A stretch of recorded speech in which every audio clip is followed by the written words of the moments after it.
देखो यार, अगर तुम लोग एईडब्ल्यू के हार्डकोर फैन हो तो ये वीडियो तुम्हारे लिए होने वाली है, क्योंकि एईडब्ल्यू के मोस्ट इंपॉर्टेंट अनाउंसमेंट को लेकर टोनी खान का काफ़ी बड़ा स्टेटमेंट आ चुका है। एईडब्ल्यू के all in ticket sale revenue को लेकर एईडब्ल्यू के नंबर सामने आ चुके हैं। एईडब्ल्यू में एडम कोपलैंड के ड्रीम मैच को लेकर कोपलैंड का काफ़ी बड़ा स्टेटमेंट आ रहा है। तो गाइज वहीं एईडब्ल्यू के ऑल आउट को लेकर एईडब्ल्यू के लेटेस्ट टिकट सेल नंबर सामने आ चुके हैं। तो गाइज चलिए बिना किसी देरी के शुरू करते हैं इस वीडियो को। और गाइज सबसे पहले बात करेंगे एईडब्ल्यू के ऑल इन पेपर व्यू की। गाइज यहाँ पर ये बात तो हम सभी लोगों को मालूम है, एईडब्ल्यू के इस साल के ऑल इन पेपर व्यू की अटेंडेंस लास्ट ईयर के मुकाबले काफ़ी कम थी और इस साल एईडब्ल्यू के ऑल इन के ऊपर मुश्किल से 100 के ऊपर 50,000 लोग आए थे और एईडब्ल्यू के ऑल इन की अटेंडेंस करीबन 30,000 से डाउन जाने के बाद अब एईडब्ल्यू के ऑल इन के ticket sale revenue last year के मुकाबले डाउन जा चुकी है। गाइज यहाँ पर जहाँ 2023 के अंदर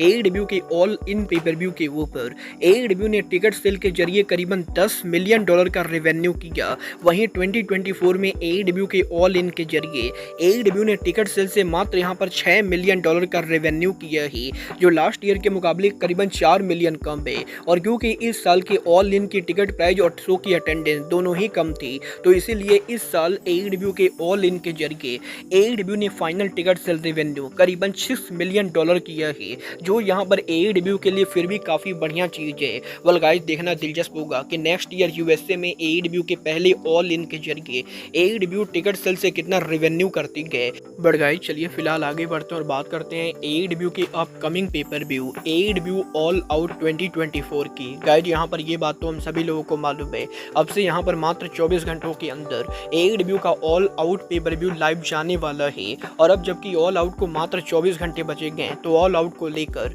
एईडब्ल्यू के लेटेस्ट टिकट सेल नंबर सामने आ चुके हैं। गाइड यहाँ पर करंटली एईडब्ल्यू के ऑल आउट पेपर व्यू के लिए एईडब्ल्यू ने नाउ अरीना में उनकी टोटल कैपेसिटी करीबन यहाँ पर 8,582 के बराबर रखी गए, जहाँ पर 8582 टिकट में से एईडब्ल्यू कंपनी ने करीबन 7,800 टिकट सोल्ड आउट कर दिए हैं। और एईडब्ल्यू के 7800 टिकट सोल्ड आउट करने के बाद अब एईडब्ल्यू के ऑल आउट के ऊपर एईडब्ल्यू कंपनी को करीबन 700 और टिकट सोल्ड आउट करना बाकी है, जो मेरे हिसाब से एईडब्ल्यू कंपनी पॉसिबली यहाँ पर वॉक इन के साथ कर भी सकती है। और अगर यहाँ पर ये शो सोल्ड आउट होता है तो एईडब्ल्यू के ऑल आउट के ऊपर आप लोगों को करीबन 8,500 लोग अरीना में देखने को मिलेंगे, जो यहाँ पर लास्ट ईयर के मुकाबले तो कम होगी, बट आपको यहाँ पर अरीना पूरा फुल देखने को मिलेगा। वेल देखना बहुत ही दिलचस्प होने वाला है कि एईडब्ल्यू के ऑल आउट पेपर व्यू को एईडब्ल्यू कंपनी सोल्ड आउट कर पाती है या नहीं। बट गाइज चलिए फिलहाल आगे बढ़ते हैं और बात करते हैं एईडब्ल्यू सुपरस्टार एडम कोपलैंड की।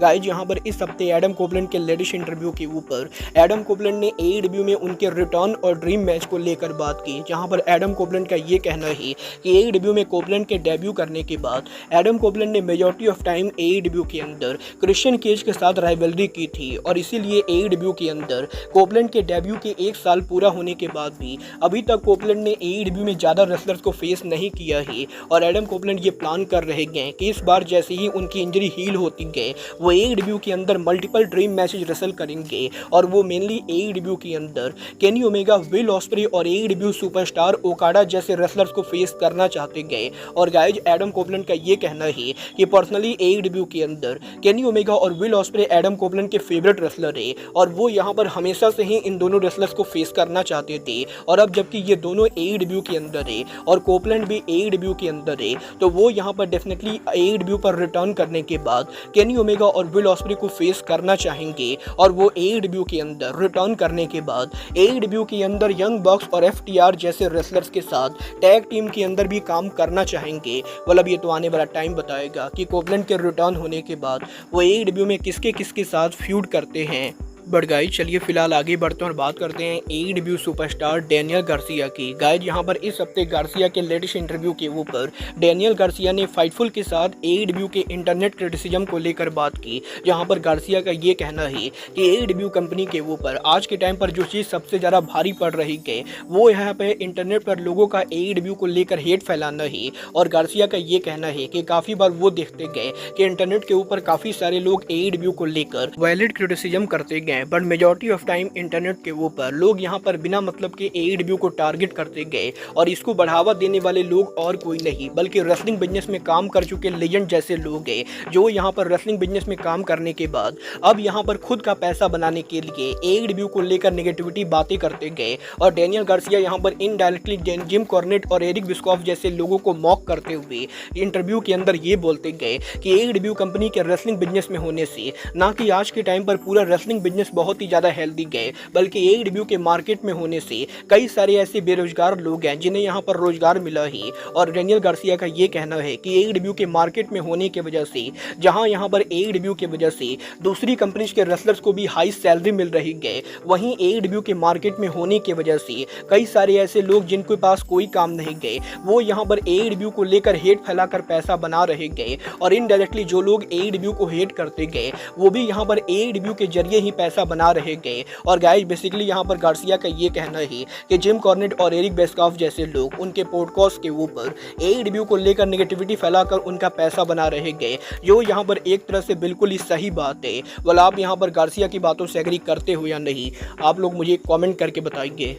बट गाइज चलिए फिलहाल आगे बढ़ते हैं और बात करते हैं AEW के लेजेंडरी कमेंटेटर जिम रॉस की। वेल गाइज इस हफ्ते जिम रॉस के लेटेस्ट पॉडकास्ट के ऊपर जिम रॉस ने AEW के ऊपर हुए लॉसिट को लेकर बात की, जहां पर जिम रॉस का ये कहना है कि वो यहां पर केविन कैली को करीबन 20 साल से लंबे टाइम से जानते गए और वो यहां पर डेफिनेटली ये जानते गए कि केविन कैली कैसा काम करते गए। बट केविन कैली का AEW के ऊपर लॉसिट फाइल करना ये यहां पर केविन कैली को उल्टा भारी पड़ने वाला है। और जिम रॉस का ये कहना है कि AEW के अंदर टोनी खान के ऊपर केविन कैली और बॉयज के द्वारा जो लॉसिट फाइल किया गया है वो यहाँ पर टोनी खान के ऊपर ज़्यादा इम्पैक्ट तो नहीं डालेगा, क्योंकि टोनी खान एक बिलियनियर इंसान है और उनके लिए कोर्ट में केस लड़ना कोई बड़ी बात नहीं गए। बट केविन कैली और बॉयज जैसे लोग जो आज के टाइम पर ज़्यादा पैसा नहीं कमा रहे गए उनके लिए कोर्ट में जाकर केस को लड़ना काफ़ी महंगा पड़ सकता है। और गाइज यहाँ पर केविन कैली को फर्म को हायर करने के लिए जो पैसे देने पड़ेंगे उसकी वजह से यहाँ पर केविन कैली बैंक करप्ट भी हो सकते गए। और जिम रॉस का ये कहना है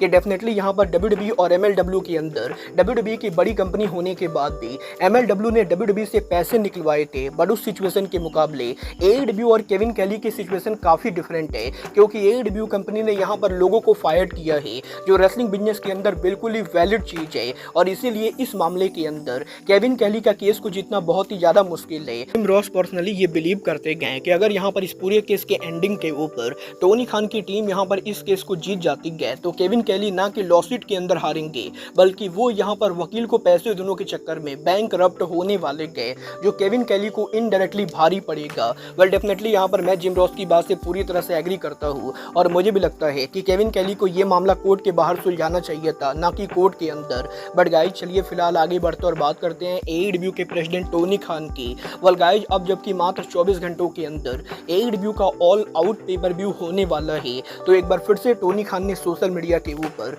AEW के मोस्ट इंपॉर्टेंट अनाउंसमेंट को लेकर बात कर दी गई। गाइज यहाँ पर ये बात तो हम सभी लोगों को मालूम है, पिछले कुछ दिनों से AEW company back to back काफी सारी अनाउंसमेंट कर रही है और 2 हफ्तों पहले AEW के अमेरिका में ऑल इन अनाउंस करने के बाद लास्ट वीक AEW कंपनी ने यहाँ पर ऑस्ट्रेलिया में ग्रैंड स्लैम अनाउंस किया। और अब यहाँ पर टोनी खान के द्वारा AEW के मोस्ट इंपॉर्टेंट टाइम को लेकर ट्वीट किया गया है, जहाँ पर टोनी खान ने सोशल मीडिया पर ट्वीट करके ये कहा है कि ये वीकेंड यहाँ पर AEW के लिए बहुत बड़ा होने वाला है और AEW कंपनी अब यहाँ पर उनके कंपनी में मोस्ट इंपॉर्टेंट टाइम से सिर्फ यहाँ पर 1 यार्ड दूर है। और टोनी खान ने सोशल मीडिया पर ट्वीट करके ये कहा है कि AEW कंपनी पॉसिबली यहाँ पर जल्द AEW के अंदर मोस्ट इंपॉर्टेंट टाइम को लेकर अनाउंसमेंट करेगी। और जिस तरीके से टोनी खान का ये ट्वीट सामने आया है डेफिनेटली यहाँ पर टोनी खान इस चीज को टीच कर रहे हैं कि पॉसिबली वो AEW की टीवी डील को लेकर अनाउंसमेंट करेंगे। बल देखना बहुत ही दिलचस्प होने वाला है कि टोनी खान की अब ये अनाउंसमेंट क्या होती है और क्या यहाँ पर ऑल आउट के ऊपर टोनी खान AEW को लेकर कोई मेजर अनाउंसमेंट करते हैं या नहीं। वल आपको क्या लगता है AEW में टोनी खान के ये अनाउंसमेंट क्या होने वाली है, आप लोग मुझे कमेंट करके बताइए। बट गाइज अब आज के इस वीडियो में बस इतना ही, मैं मिलता हूँ आपसे अपने अगले वीडियो में। बट गाइज तब तक के लिए good bye, good night and bang.